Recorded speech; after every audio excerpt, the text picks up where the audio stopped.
Welcome viewers, Dr. JWAU. The post-pandemic vaccine therapy journey.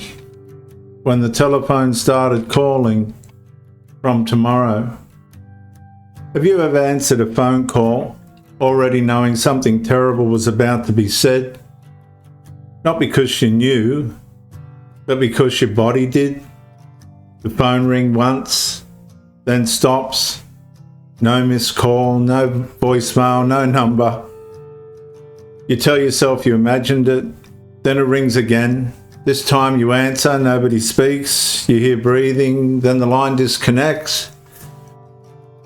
The calls continue, always at the same time, always just after midnight, no words, only breathing. One night a voice finally whispers, "You're running out of time." You ask, "Who is this?" You get silence, the call ends.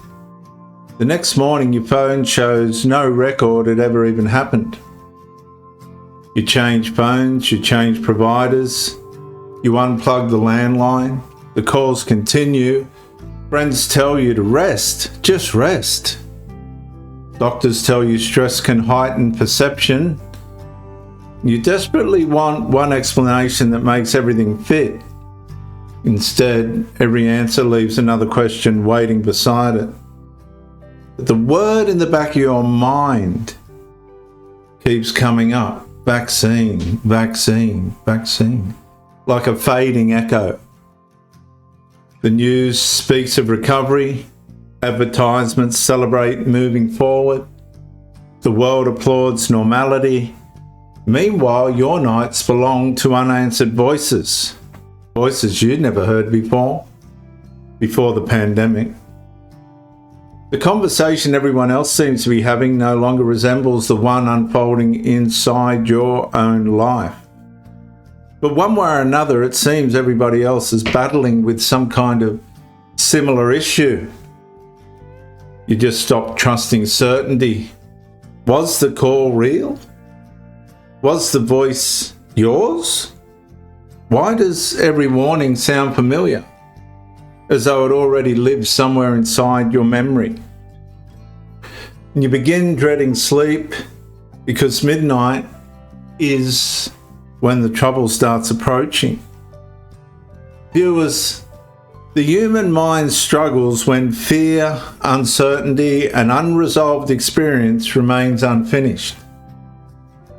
And that's how the pandemic left millions upon millions of people across the world, completely unfinished.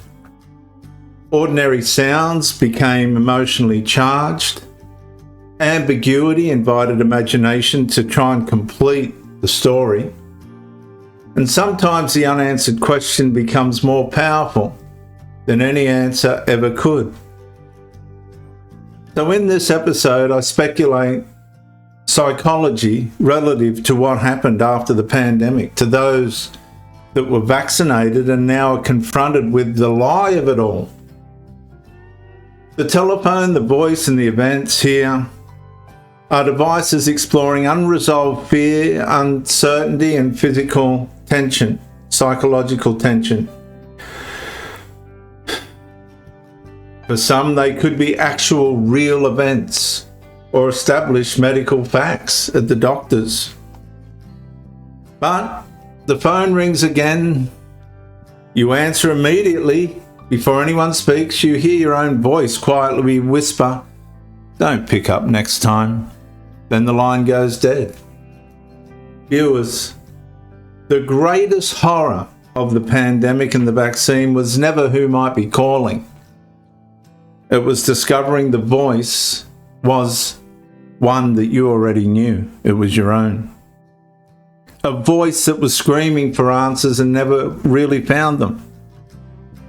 And that's why the post-pandemic vaccine therapy journey is important, because it relates to what people have experienced as a result of the pandemic.